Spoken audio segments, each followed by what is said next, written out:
Monsieur le Président, Nicéphore Dieudonné Souglo, mon cher frère Léadi Vinayon Souglo, permettez-moi au nom de mon épouse et à mon nom personnel de vous remercier pour la très aimable invitation que vous nous offrez aujourd'hui de déjeuner en votre compagnie le jour de vos 75 ans.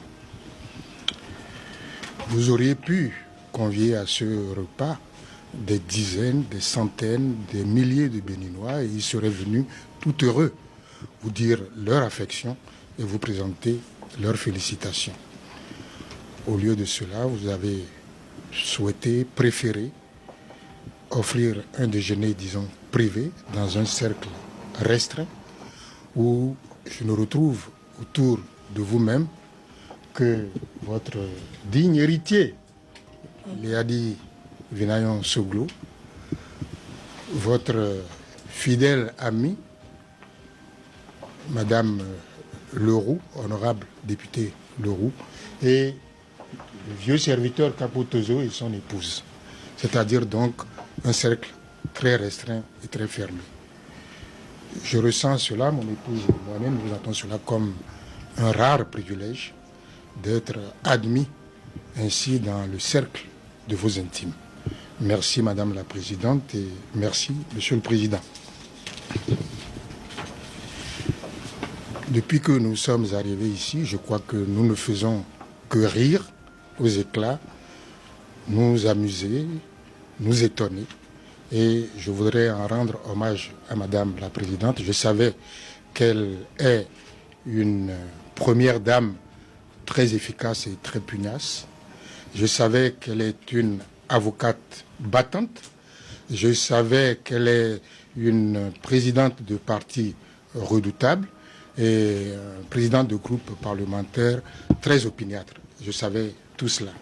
Mais j'ignorais qu'elle est aussi une maîtresse de maison, aussi raffinée, aussi attentionnée. Je voudrais lui dire merci pour la chaleur de son accueil de ce midi qui nous fait penser alors que nous sommes chez vous, que nous sommes chez nous.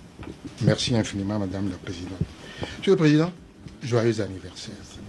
Que l'année de vos 75 ans vous apporte le bonheur, la joie, la santé et le succès dans vos différentes activités au service de votre pays, au service de la ville de Cotonou et au service de votre famille.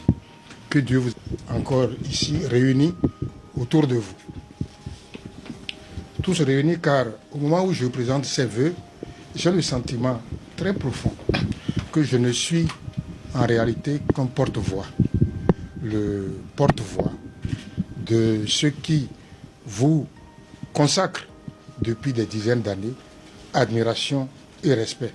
Admiration et respect parce que finalement, et à y regarder de près, sans passion, sans arrière-pensée politique, vous êtes aujourd'hui, pour nous Béninois, un repère.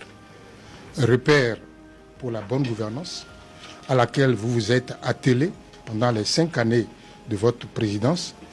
Bonne gouvernance qui est devenue aujourd'hui, malheureusement, une denrée rare dans notre pays depuis que vous avez quitté sa tête.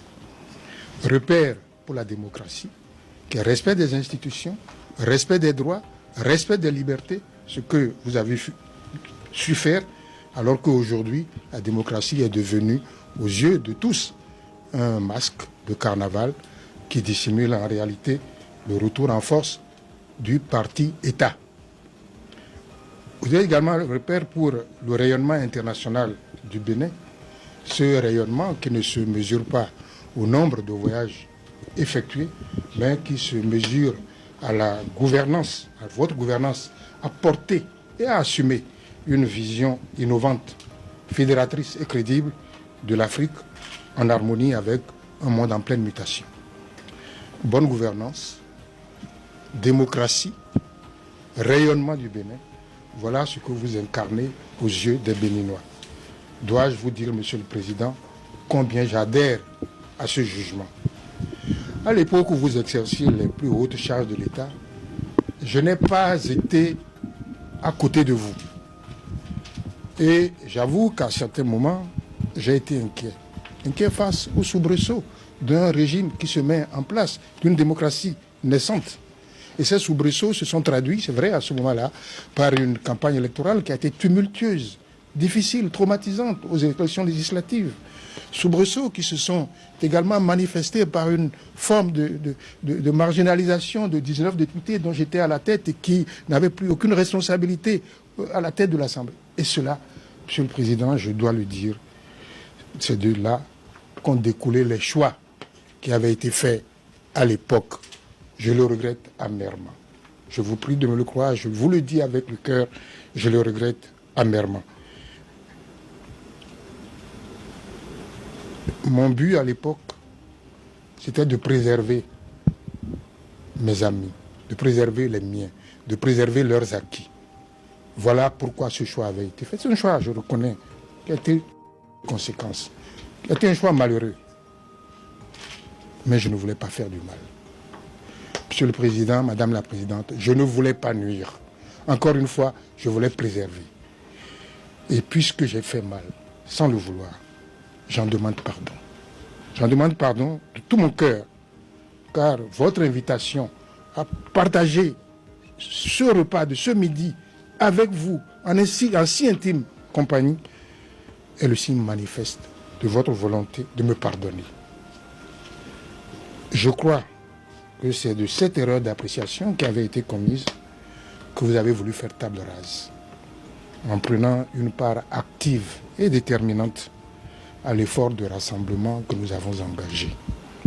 Il y a de cela 2 ans, avec la RB, avec le PSD, avec le MADEP et avec Force Clé. L'objectif de cette union est de redonner au Bénin sa cohésion, à notre économie sa vitalité, à nos couches sociales davantage de bien-être et à notre pays son rayonnement. Soyez-en remerciés, Monsieur le Président, profondément remercié. Il est d'un grand homme de savoir pardonner. L'union fait la nation est le fruit de votre vision. Une vision de pardon et de réconciliation au service du Bénin. Ce que j'en ai compris, c'est que la haine et la division ne sont pas une fatalité, tant sont innombrables les liens et les valeurs qui nous unissent. Ce que j'ai compris également, c'est que face aux défis de l'avenir, il faut de nos doigts réunis boucher les trous de la jarre. Monsieur le Président, permettez-moi à ce stade de mon allocution de rendre hommage à ceux qui, dès l'origine, ont porté et partagé votre vision. D'abord, votre épouse, bien sûr, sans laquelle rien n'est possible, Madame la Présidente Rosine Vira-Soglou, je vous rends hommage. Hommage également à votre digne héritier, Liadi Soglou, qui a été et qui est un artisan infatigable de la concrétisation de votre pensée. Hommage également au président Bruno Amoussou, qui n'est pas ici, mais qui fut un des premiers à tracer les contours de cette union historique. Et je me souviens, il s'en souviendra sûrement aussi, de la très mémorable conversation que nous avons eue le 6 avril 2006, c'est-à-dire au sortir de la prestation de serment que vous savez, et où déjà à cette occasion, se rendant compte de l'urgence d'agir, il m'exhortait à aller vous voir, à gommer le passé et à construire l'avenir. Je voudrais rendre également hommage au président Fagbou, qui est devenu la figure emblématique de la résistance aux excès et aux dérapages que nous constatons.